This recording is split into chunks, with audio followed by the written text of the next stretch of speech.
esta tareita, por favor, acuérdense de empezar a desarrollarla, porque después se le va a juntar y no van a tener tiempo de enviarme todas las tareas todas juntas, y ustedes ya están más grandes, están como en un segundo nivel, por lo tanto, ya las consideraciones que tuve en el primer semestre van a ser un poco más exigentes con respecto a las responsabilidades de entrega de tareas, ¿ok?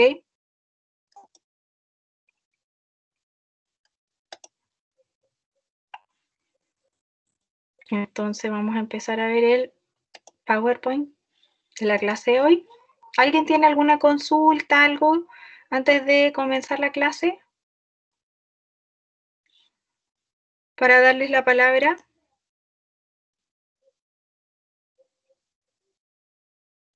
¿Alguna duda con respecto quizás a la tarea? ¿Ya? Profe, la tarea se la mandamos al correo, ¿cierto? Sí, por ahora vamos a trabajar con el envío a correo. ¿Ya? Mi idea, sí, de todas maneras, es que puedan subir las tareas a una carpetita que yo les voy a dejar disponible acá, en la primera, aquí. Vamos a armar una carpeta, la voy a armar al tiro para que ustedes vean que va a quedar lista, en donde en esta carpeta vamos a ir dejando las tareas, ¿ya? Acá vamos a dejar las tareas.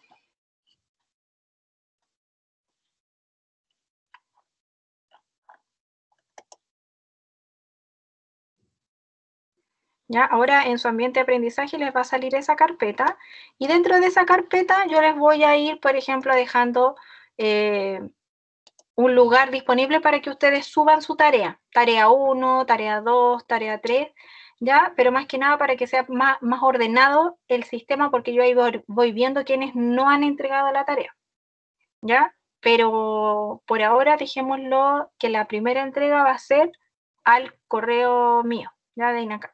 Bueno. Entonces comenzamos con la clase de hoy.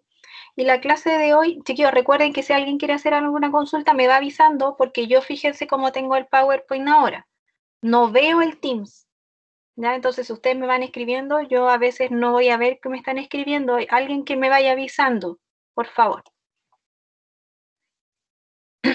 Ya, entonces vamos a la clase de hoy, que tiene que ver, ¿no es cierto?, esta clase número 2, con un poco el seguimiento de lo que veníamos con la clase número 1, ¿no es cierto?, en donde nosotros empezamos a hablar de lo que era la taxonomía. Y la taxonomía tiene la importancia de que a nosotros nos va a ayudar a clasificar los distintos tipos de hortalizas que puedan existir. Hablamos de, ¿no es cierto?, que la taxonomía es una de las tantas formas que tenemos de, ¿no es cierto?, ordenar la gran cantidad de hortalizas que nosotros podemos observar. Dentro de eso hablamos de la taxonomía, y es acá cuando vamos como viendo, ¿no es cierto?, qué característica tiene cada una, le vamos dando un nombre, una familia, una especie y una variedad. Entonces vamos a ver algunos ejemplos, y el primer ejemplo que vemos acá es una división, ¿no es cierto? Aquí ustedes ven una A, y luego vamos a ver qué aparece, ¿no es cierto? En este caso debería decir B, ¿ya? Está mal hecho ahí. Dice B porque hablamos de las dos principales clases de las cuales vamos a hablar. Clase monocotiledónea y clase dicotiledónea. Entonces, son los dos, ¿no es cierto?, grupos grandes de los cuales vamos a empezar a hablar. ¿Alguien me podría mencionar al menos dos características importantes de las monocotiledóneas y de las dicotiledóneas? ¿Alguna característica que, por ejemplo, me haga pensar a mí que, por ejemplo, esta hoja es de una monocotiledónea?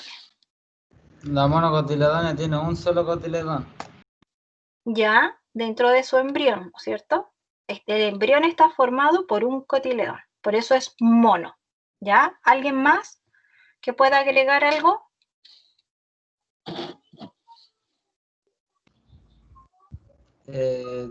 Algo pasa con los haces vasculares, que ¿Ya?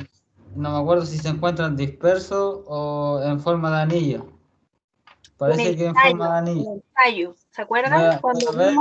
vimos las estructuras, cuando hablamos de las estructuras en general del vegetal completo, hablamos, ¿no es cierto?, de estructuras de hoja, de tallo y de raíz.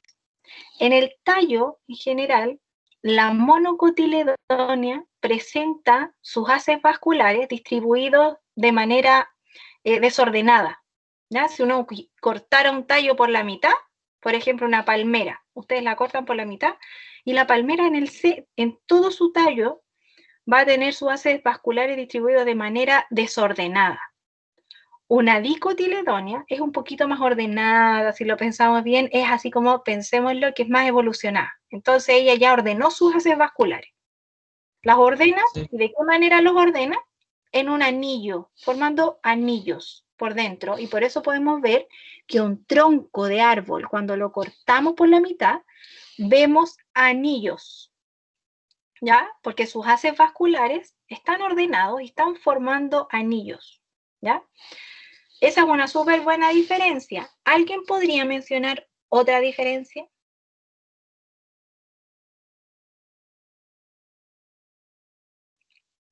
Podríamos mencionar hasta 4, sin ser tan específico. Llevamos 2, nos faltan 2 que igual son importantes. Las piezas florales, profe, de los pétalos de las flores, son en múltiplos de 3, en las monocotiledones. Ya son múltiplos de 3, son impares, ¿no es cierto? Y podemos decir que, por ejemplo, los que han visto reconocen una flor de, por ejemplo, una cebolla o un cebollín, que es un poco difícil quizás de que las hayan visto, pero silvestres, de las mismas familias, es verdad. Buen aporte. ¿Qué más? ¿Alguien? ¿A nivel de raíces presentan alguna diferencia, chiquillos? ¿Qué creen ustedes? Profe, si no me equivoco, las monocotiledonias tienen raíz homorriza y las dicotiledonias alorriza, ¿o no? Perfecto. Las homorrizas son esas raíces que son todas iguales y no destaca ninguna en particular. Por ejemplo, cuando recuerdan que de la semilla sale la primera raíz que se llama radícula. Cuando la radícula, a medida que el vegetal crece, siempre está presente como siendo, por ejemplo, la raíz madre, que la podemos observar, eso se llama alorrizo, una raíz de tipo alorriza, que tiene una raíz central y que de esa raíz central salen las laterales, ¿ya? Y cuando hablamos de una raíz homorriza, son todas iguales, es como homo, todas son iguales, ¿ya? En ese caso.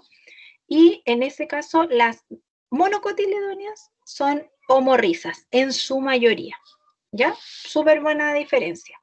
Y hay una que la muestra, por ejemplo, esta figura. Las hojas presentan nervaduras paralelas, ¿ya? De esta manera. Fíjense que ninguna se cruza, ¿ya? Esa también es una diferencia.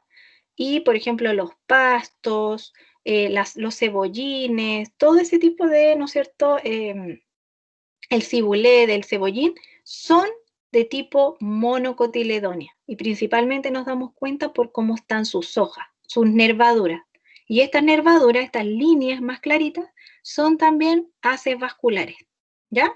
Esa es la cuarta diferencia que quizá también, o quinta, contando a las flores, podríamos también contarlas, ¿no es cierto?, como las primeras diferencias a las cuales podríamos mencionar cuando hablamos de monocotiledonia y dicotiledonia. Dentro del primer grupo que estamos viendo acá en la pantalla, tenemos las monocotiledonias entonces. Y vamos a ver que las monocotiledonias son una clase, ¿ya? Dentro de lo que es la taxonomía. Y luego de la clase vemos que aparecen las familias, ¿ya? Una familia, la familia 1, que se reconoce como las Aliaceae, que están los Allium, están todos los Allium, y fíjense quiénes son: los ajos, los puerros, la cebolla, el cebollín, el cibulet, los que tienen esta misma apariencia. Fíjense que son muy parecidas. Y sus nombres comienzan con, ¿no es cierto?, esta especie Allium, ¿ya? Allium sativum, ajo, ¿ya? Que es como súper como Allium cepa, la cebolla. La chalota, para los que la conocen, es muy parecida a la cebolla, es otra variedad. Fíjense que cambia la variedad, ¿ya? Pero la especie llega hasta Allium cepa. Y cuando le agregamos la variedad, estamos hablando de el nombre científico. Y eso es lo que yo a algunos les corregí cuando me mandaron la tarea. Les dije, pucha, llegaron hasta aquí nomás, por ejemplo, hasta Allium cepa. Y después me dijeron Allium cepa igual chalota. No, porque si me ponen Allium cepa, yo puedo creer que a lo mejor es Allium cepa, que es la cebolla. Entonces es importante que cuando hagan la taxonomía lleguen hasta el nombre científico en el cual se incluye la variedad. Bueno, cuando no incluya la variedad es porque de alguna manera no hay mucha diferencia, no existe otra variedad inscrita hasta ahora, ¿ya? Como por ejemplo Sparagus officinalis, que se reconoce como espárrago, ¿ok? En este caso cambia la familia, fíjense, Liliaceae, en este caso es otra familia, y tenemos la tercera familia, que es la Poaceae, que ahí tenemos, ¿no es cierto?, el choclo y el maíz dulce, que se consideran de variedades distintas. Ambas son las mismas especies, pero cambia, ¿no es cierto?, la variedad. Cuando ustedes vean estos nombres, dado el apellido, ¿no es cierto?, de la persona que lo inscribe, ¿ya? Aquí vamos a ver varios ejemplos, así que los vamos a ir pasando más rápido para que no sea tan monótono todo, ¿ya? Entonces acá olvídense de esta A porque debería decir B, es como esta, ¿ya? Entonces, clase dicotiledonea, nos pasamos al otro grupo y aquí empezamos a ver que ya las hojas cambian. Fíjense que ya no son nervaduras paralelas, ¿ya? Acá el apio, en este caso la planta del apio, ya presenta características de dicotiledonea, ¿ok? En este caso, la familia del apio es la Apiaceae, es una umbilífera, se le llama principalmente por cómo está conformada su flor. Ya recuerden que la taxonomía está dada por la morfología generalmente en este caso, las hortalizas. Su flor es como una umbela y por eso también la familia es llamada umbilífera, ¿ya? En este caso tenemos distintos ejemplos en donde podemos ver el apio, por ejemplo, que es común, el cilantro, la zanahoria también, ¿ya? Es de la misma familia, Apiaceae, ¿ya? Y aquí tenemos nuevamente sus nombres científicos. Luego tenemos otra familia que es bastante común, que es la familia Asteraceae, en donde está la famosa lechuga, ¿ya? En este caso es como el grupo más conocido, tenemos la lechuga, la alcachofa, acá yo les puse el salfifi, que es esta raíz que ven aquí ustedes, ¿ya? Que se consume quizás no nacional, pero en la comida más bien asiática se consume mucho de estas raíces, ¿ya? Muchos nabos en general. Y aquí tenemos, ¿no es cierto?, sus nombres científicos, ¿ya? Lactuca sativa, para que se recuerden, son los tipos de lechuga, en este caso, ¿ya? Los tipos de lechuga que pueden ustedes encontrar. Luego tenemos otro grupo que sigue siendo, fíjense, de clase dicotiledonea, porque, ¿no es cierto?, pasamos a esta clase. Pero las familias van cambiando. Fíjense que la familia en este caso es la familia de las crucíferas o brasicáceas. ¿Ya? En este caso las brasicáceas más conocidas tenemos la coliflor, el repollo, el repollito de Bruselas, que les puse acá una fotografía, porque algunos no conocen la planta. Entonces, bien llamativo poder observarla. Como mencionamos en la clase anterior, por ejemplo, esta coliflor, son pequeñas florcitas, ¿no es cierto?, que están ahí un poco más cerradas y por eso nosotros no las alcanzamos a observar. Y aquí tenemos, ¿no es cierto?, este grupo que es bastante conocido en general dentro de lo que son las hortalizas, ¿ya? Acá tenemos un grupo que es un poquito más pequeño que lo quise incluir de todas maneras porque si bien no hay muchos ejemplos dentro de la familia que sean como conocidos como hortaliza, la alcaparra de todas maneras en algunos casos sí muchos la conocen, ¿ya? Tenemos acá otro grupo que son las Chenopodiaceae, en donde vemos la espinaca, la betarraga y la selga. ¿Ya? Aquí estas son todas de la misma familia. Luego tenemos las Convulbuceae, en donde finalmente vemos esta planta de tipo camote, ¿ya? En donde finalmente de alguna manera es como la papa. También tenemos una familia que es bastante más extensa en lo que son ejemplos más comunes, y están las cucurbitáceas. Las cucurbitáceas son todas estas que nos entregan a nosotros, ¿no es cierto?, como tipo zapallo, los distintos tipos de zapallo. Aquí tienen la cucurbitácea máxima, el cucumis máximo, cucumis melo, ya que es finalmente los que podemos ver acá, perdón, la cucurbita máxima. ¿Ya? Aquí están los distintos ejemplos.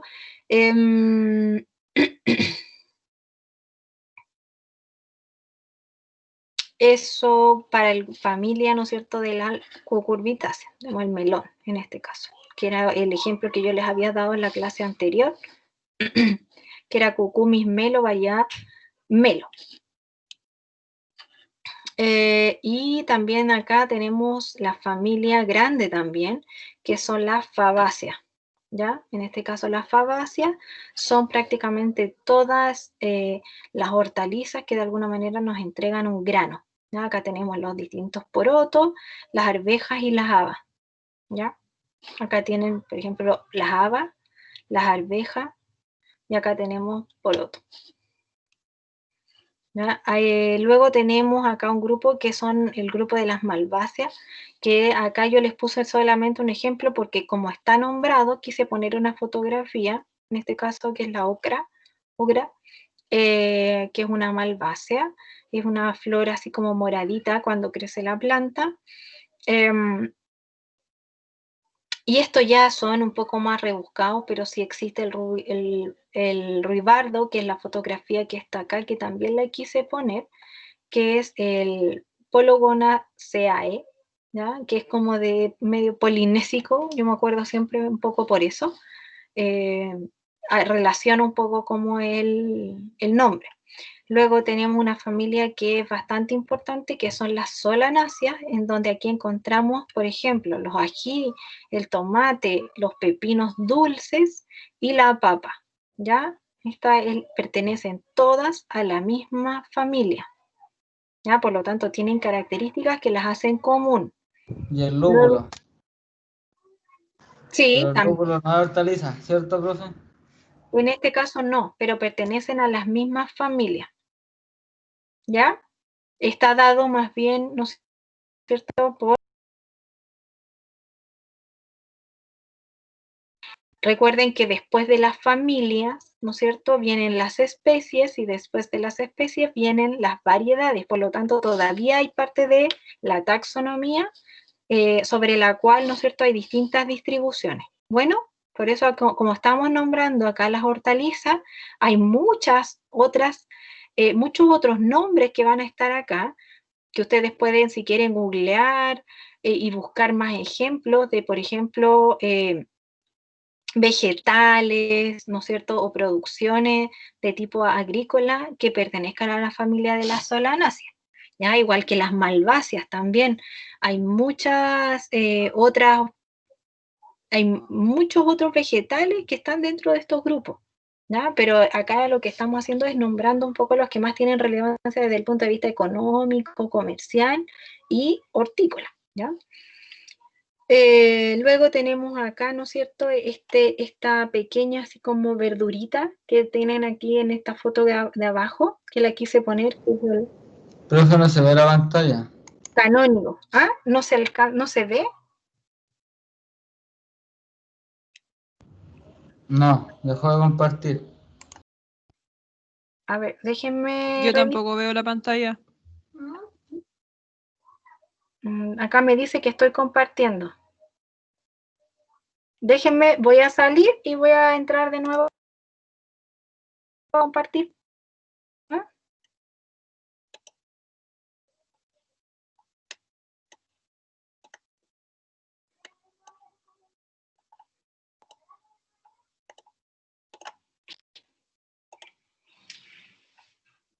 ¿Ahí lo pueden ver? No, profe. Ninguno lo ve. No, yo tampoco. No, profe. A ver, déjenme revisar porque yo lo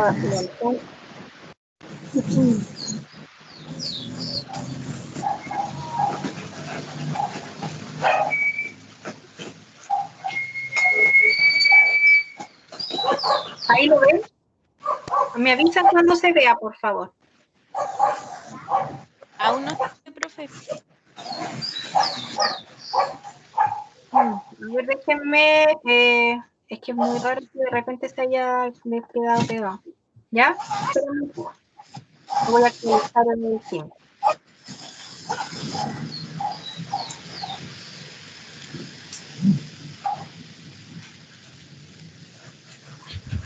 No, profesora, no se ve.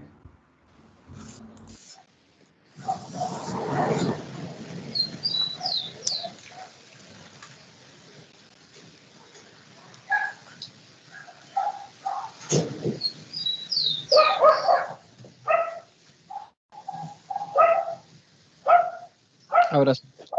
Ahora sí. Hola. Profe, yo soy de la sección 127 y ya me tocó hortaliza.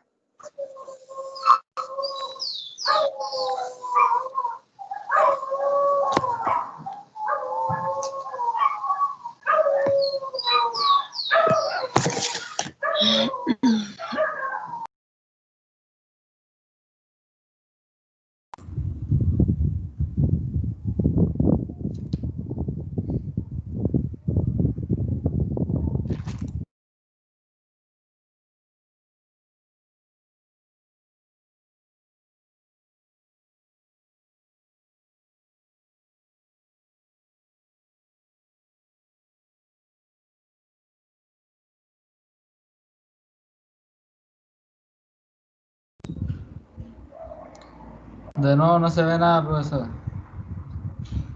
Ah, sí, ahora sí.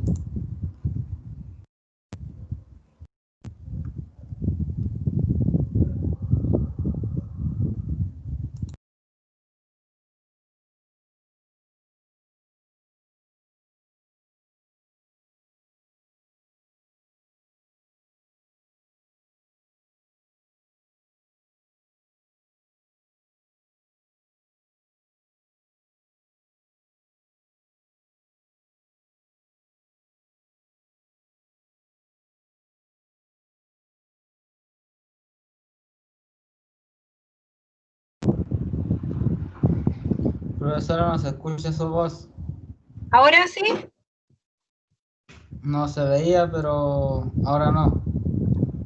Se ve su escritorio. ¿Ahora sí? Ahora sí, ahora sí. Ya, no hay Sí, problema. ahora sí. Ya, entonces lo que yo les mencionaba recién, y quería partir un poco de esta parte, es que de alguna manera, ¿no es cierto?, nosotros hablamos que podíamos clasificar las hortalizas dependiendo de taxonomía, dependiendo de su forma, dependiendo, ¿no es cierto?, de distintos factores. En este caso también podríamos nosotros seleccionar y clasificar las hortalizas según su centro de origen, de dónde provienen, ¿ya? Por ejemplo, algunas provienen de un origen chino, ¿ya? Y en este caso tenemos, ¿no es cierto?, distintos ejemplos. Yo les anoté acá varios ejemplos. Luego también tenemos algunas hortalizas que son más de origen indio, ¿no es cierto?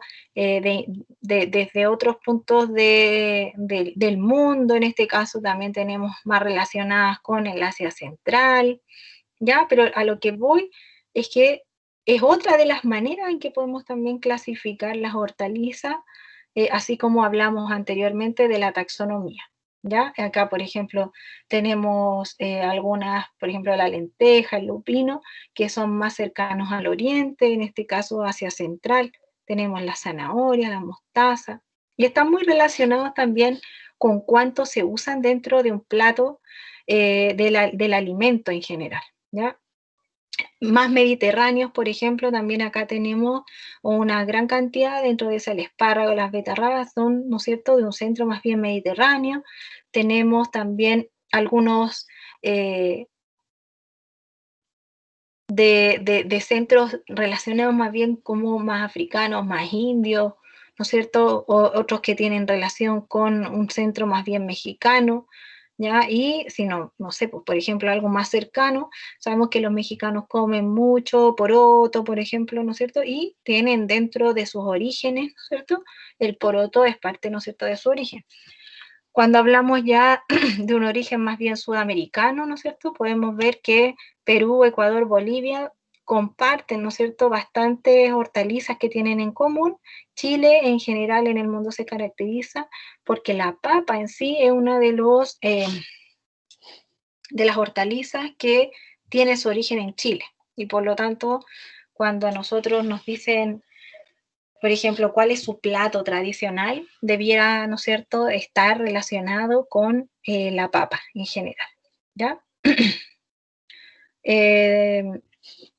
Eso a modo rápido, ¿no es cierto?, de hablar que las distintas hortalizas tienen distintos orígenes y es también una forma de clasificar.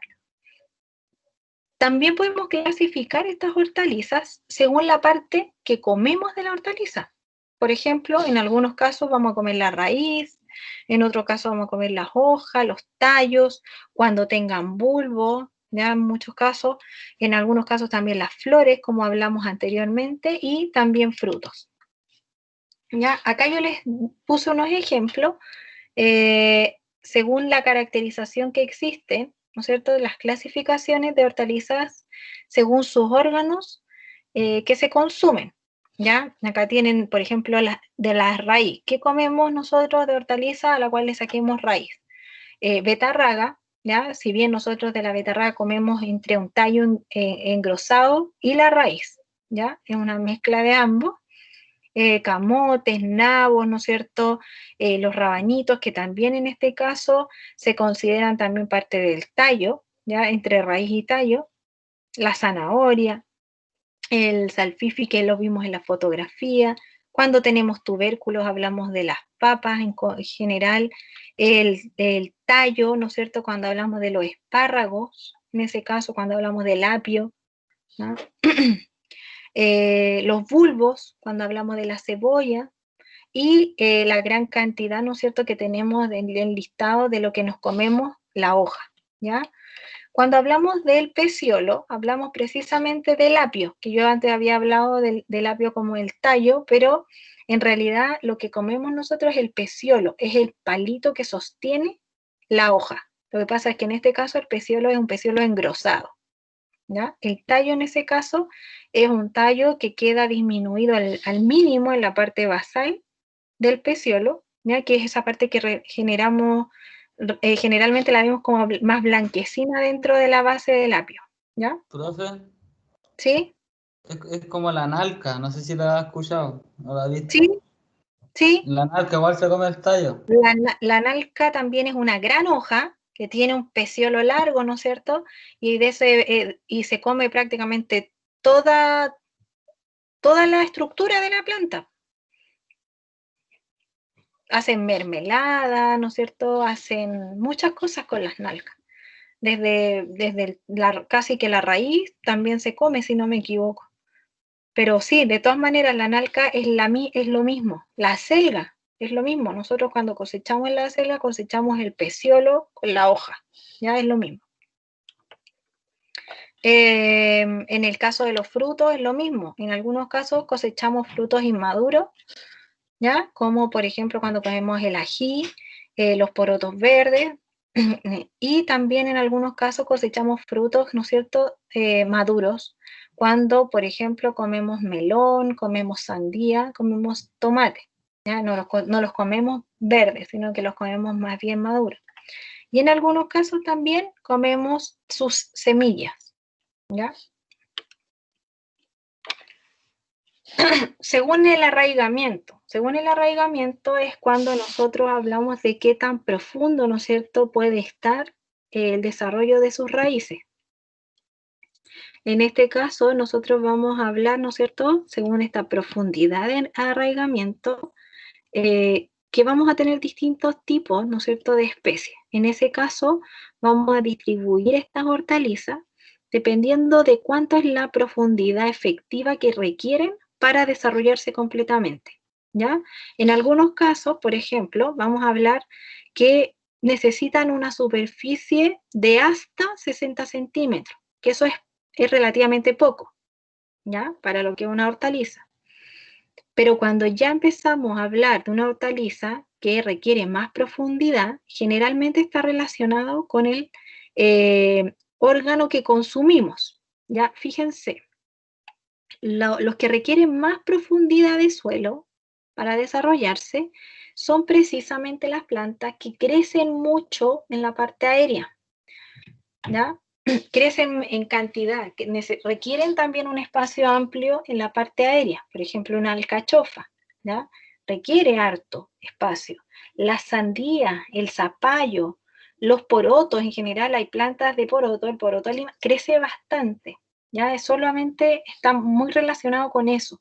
La planta de tomate también es muy profundizadora, por lo tanto, dentro de lo que es el arraigamiento, requiere de una profundidad un poquito mayor, ¿ya? Si hablamos de profundidades más superficiales, menores a 60 centímetros efectivos de profundidad, hablamos de algunas hortalizas que en general presentan una raíz bastante pequeña. Por ejemplo, una cebolla. Una cebolla presenta, ¿no es cierto?, en general una raíz bastante pequeñita y está también relacionado con esta propiedad que tienen las monocotiledóneas de generar, ¿no es cierto?, una raíz de tipo homorriza, ¿ya? Que en general lo que hace es crecer un poquito más bien lateral que en profundidad, ¿ya? Luego también tenemos alguna... ¿Sí? ¿Puede mostrar la diapositiva anterior para sacarle un pantallazo? Esa. No, la anterior. ¿Esa o antes? Esa.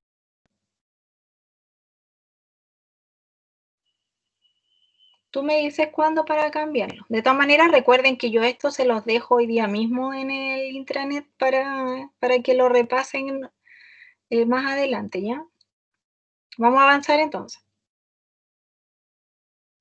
Estábamos aquí. Y también podríamos, por ejemplo, clasificar las hortalizas según su tolerancia a la acidez. Y en este caso, cuando hablamos de tolerancia a la acidez, hablamos directamente del pH del suelo, ¿ya? En este caso hay algunas hortalizas que son mucho más sensibles, ¿no es cierto?, a los distintos pH que pueda tener el suelo, ¿ya? Y aquí tenemos nuevamente tablas en las que podemos ver ejemplos de plantas tolerantes, ¿ya? Y plantas, ¿no es cierto?, que finalmente no tienen tanta, ¿no es cierto?, sensibilidad, ¿no es cierto?, que esto es en los rangos, ¿ya? Más que nada los que tuvieron, bueno, todos han tenido suelo y se acuerdan un poquito, ¿qué pH es el normal que tiene el suelo? Más o menos, un pH chileno, de suelo chileno. ¿Alguien se acuerda? 5 parece. 5.0. Sí, 5.5, 5.8, por ahí, ¿ya? Ese es como un rango, ¿ya? En general, ¿no es cierto? Aquí podríamos decir que hay grupos que son un poquito más tolerantes, ¿no es cierto?, que otros, ¿ya? Pero eso, según bibliografía, a veces pueden encontrar que esto es un poquito como más discutido, ¿aquí? También con respecto a la salinidad, hay algunas hortalizas que muchas veces van a desarrollarse, ¿no es cierto?, bajo condiciones de suelo mucho más salino que en otros casos. Ya nuevamente lo mismo, vamos a encontrar, ¿no es cierto?, que cuando hablamos de salinidad, hablamos de conducción eléctrica del suelo. En este caso, se mide las conducciones eléctricas del suelo y, ¿no es cierto?, a medida que, en este caso, la conducción eléctrica va cambiando, ¿no es cierto?, disminuyen los rendimientos de las hortalizas. Por lo tanto, por ejemplo, en este caso, nos habla acá, ¿no es cierto?, de una especie, nos habla de la conducción eléctrica a la que los rendimientos, en este caso, disminuyen en un 10%, en un 25% y en un 50%. Obviamente las diferencias más altas entre uno y el otro son, ¿no es cierto?, las especies que son más sensibles en este caso, ¿ya?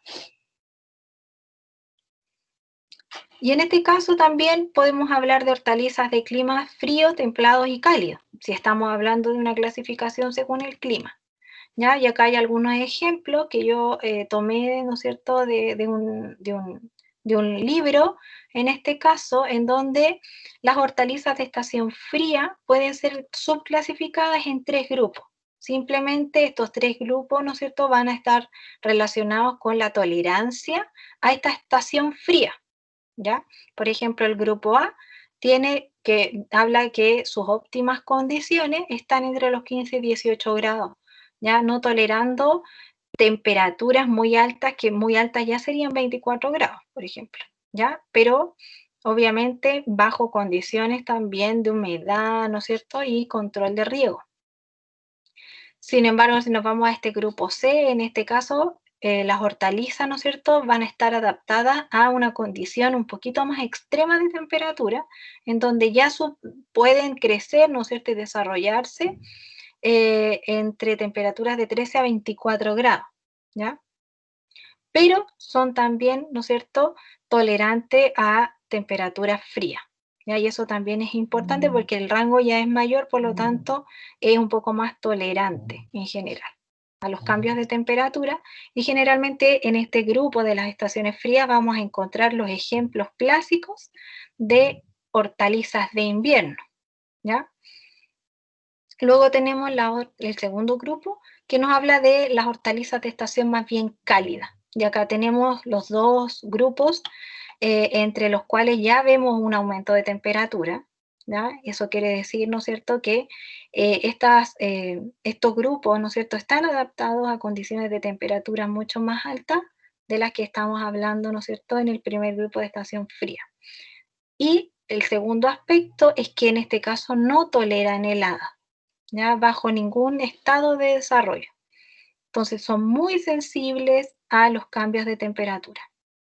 En este caso, ¿no es cierto?, tenemos algunos ejemplos de lo que generalmente se produce en el campo en verano, ¿ya? Y tenemos el último grupo, que es finalmente, ¿no es cierto?, se diferencia del grupo anterior en que sus temperaturas son aún mayores y siempre, generalmente, ¿no es cierto?, se desarrollan sobre los 21 grados. Entonces aquí ya hablamos, por ejemplo, de la sandía, y por eso es un ejemplo bien importante, ya que tiene una súper cortita estación en la cual nosotros podemos consumirla, ¿ya? Me salté. En general, el éxito de la producción de una hortaliza entonces va a depender de bastantes factores, ¿no es cierto? Y uno de los factores que se considera muy importante es la calidad de la semilla con la cual nosotros muchas veces partimos el cultivo. Pero si esta semilla no está puesta, ¿no es cierto?, en un suelo que en el caso, por ejemplo, de la hortaliza sea resistente a un pH más bien ácido, a un pH más bien alcalino, esta semilla, ¿no es cierto?, no nos va a dar un éxito en la producción. Por lo tanto, vamos a tener que saber algunos antecedentes de la hortaliza que queremos, ¿no es cierto?, producir, para saber cuáles van a ser las condiciones de suelo, cuáles van a ser las condiciones climáticas, cuáles van a ser las condiciones también biológicas con las cuales van a tener ustedes que trabajar, Entonces, entre estos elementos y factores que van a estar directamente relacionados con el éxito de la producción, vamos a tener estos 3 puntos, ¿no es cierto? Dentro de los cuales indirectamente ya hemos hablado. Hemos hablado del factor climático, sí, cuando hablamos, ¿no es cierto?, muchas veces de qué relación tienen con las temperaturas, si son de climas cálidos, si son de climas fríos, muchas veces si son también sensibles a la cantidad, ¿no es cierto?, de precipitación o de riego. Si son altas, por ejemplo, pueden ser muy sensibles, ¿no es cierto?, a la llegada o la afectación que tenga de los vientos.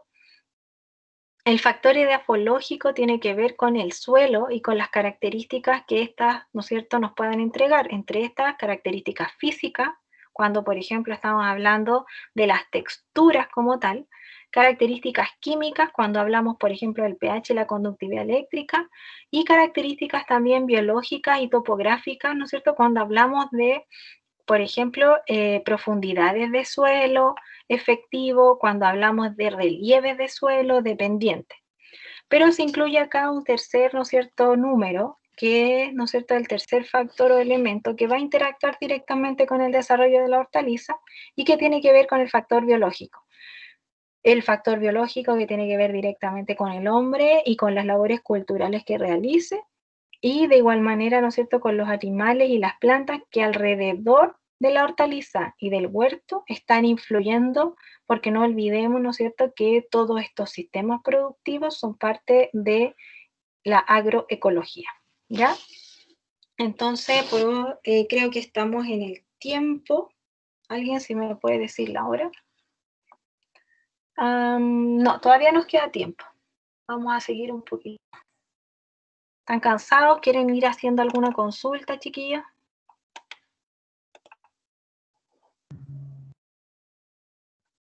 Sí, profe, ese PDF que usted subió para leer, el que dice FIA Hortaliza, ya lo estoy leyendo. Ya. ¿Pueden Y verlo completo desde el ambiente de aprendizaje? Lo que pasa es que yo sí, cuando lo intenté abrir desde el ambiente de aprendizaje, como que no abría completo, entonces no sabía si había cargado mal, y lo cargué también en el Teams, en lo que es el archivo. O lo yo mismo, de, porque pensé que podía verse mal. yo de primera veía solo la portada, después salió lo otro. Ah, ya, eso me pasaba a mí. Ya, que bueno, no me pasó solo a mí entonces, porque yo en algún momento, mira, voy a dejar el PPT hasta acá, y voy a mostrarles un poquito a los que quizás no han visto todavía de qué se trata un poco ese material que les dejé yo disponible. ¿Ya? Lo pueden ver también acá, para que ustedes lo vean como yo también se los agregué aquí en archivo. ¿Siguen viendo mi escritorio? Chiquillos. Sí, profe. Sí, se sigue Ya. viendo. Sí.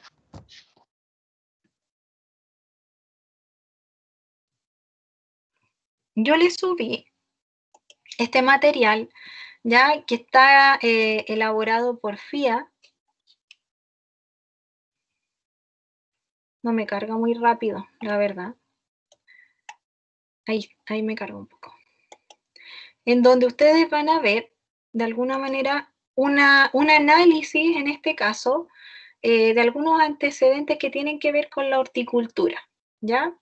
Es un artículo largo, pero yo quiero que lo vayan leyendo de a poco, porque, por ejemplo, acá entrega algunos antecedentes generales de la horticultura. ¿Y qué es lo que de alguna manera busco con esto? Es que ustedes también vayan leyendo sobre, por ejemplo, algunos antecedentes de cómo se distribuyen las hortalizas frescas, cómo se distribuyen muchas veces los mercados con respecto a la superficie a nivel nacional, ¿ya? Vayan conociendo un poco de qué se trata el rubro de las hortalizas, ¿ya? Esto no es una tarea, ¿ya? Es algo que de alguna manera yo quiero que lo lean porque, por ejemplo, podemos para la próxima clase relacionar estos textos con un pequeño análisis con el cual nosotros podemos trabajar. ¿Se acuerdan que yo les mencioné parte un poco de estos análisis que que estamos viendo acá. Por ejemplo, hay gráficos en los cuales pueden ver las distribuciones de las distintas hortalizas, ¿ya? Cuáles son las hortalizas, por ejemplo, que tienen mayor superficie, cómo está distribuido en porcentaje.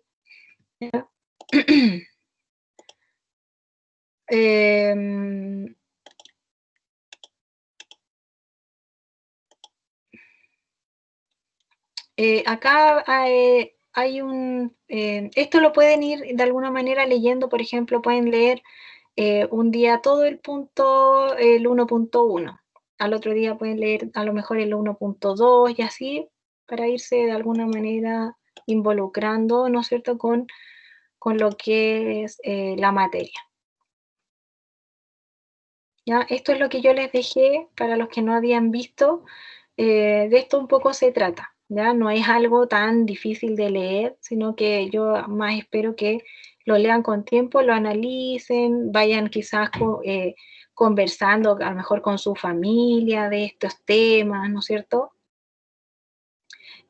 Porque, por ejemplo, acá ustedes van a encontrar algunos gráficos que quizás no entiendan directamente, porque, por ejemplo, este gráfico número 9 habla del aporte y número de iniciativas que FIA, que es, ¿no es cierto?, un instrumento de fomento que, ¿no es cierto?, ayuda a los agricultores. Y en este caso, cómo fue, ¿no es cierto?, cómo estuvo distribuido esa ayuda. Entonces hay algunos gráficos que la verdad no son tan interesantes desde el punto de vista de querer saber cómo se distribuye la hortaliza, ¿ya? Pero en algunos casos sí hay partes que son bastante interesantes y que ustedes ya empiecen a leer, ¿ya? Así que yo más que una tarea, es algo con lo cual me gustaría que ya se empezaran a relacionar, ¿ya? Por ejemplo, acá hay algunos archivos, ¿no es cierto?, algunos gráficos en donde pueden ir viendo la distribución de los distintos proyectos de hortalizas. ¿Qué quiere decir eso?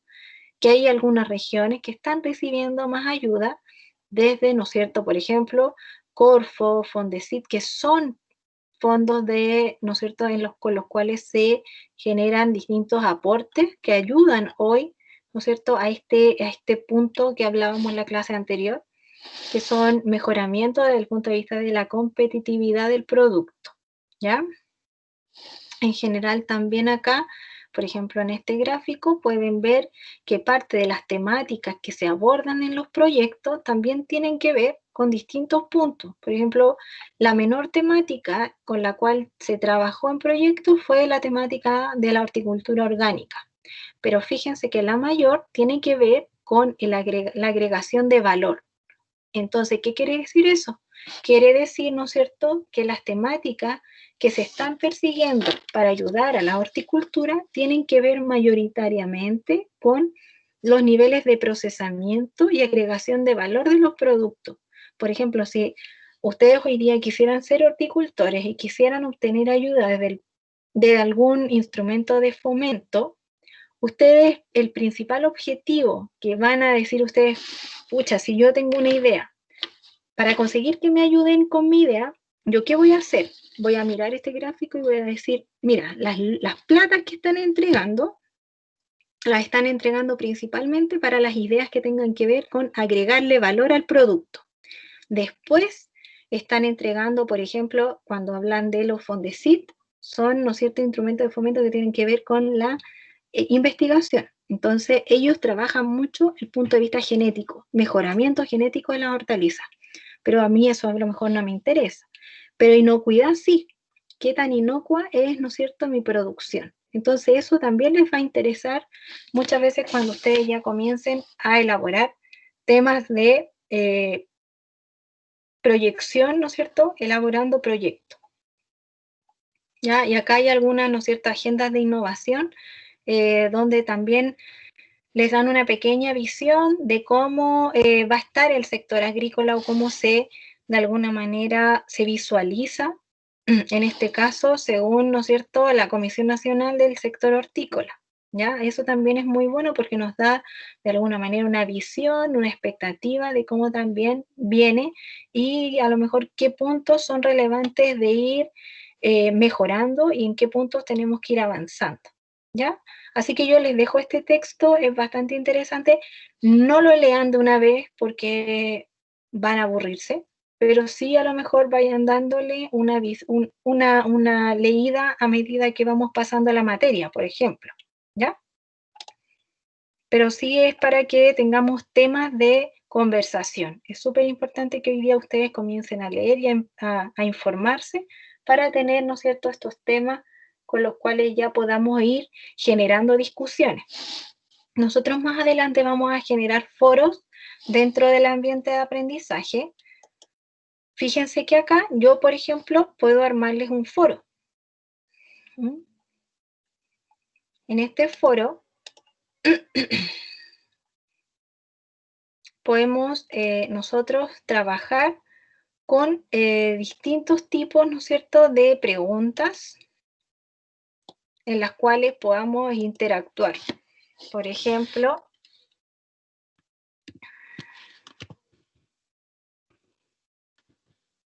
¿cómo se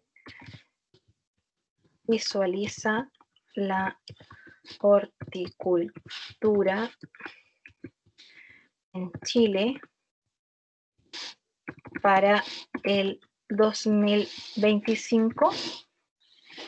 Entonces, por ejemplo, en este caso, vamos a dejar esta pregunta acá y podemos, ¿no es cierto?, dejarla abierta para que ustedes, por ejemplo, el que quiera, participe una vez que lean, por ejemplo, el artículo, comenten de qué les pareció, por ejemplo, esta visión, cómo se visualiza según, ¿no es cierto?, esta comisión de encargados, de especialistas en horticultura, la horticultura en Chile.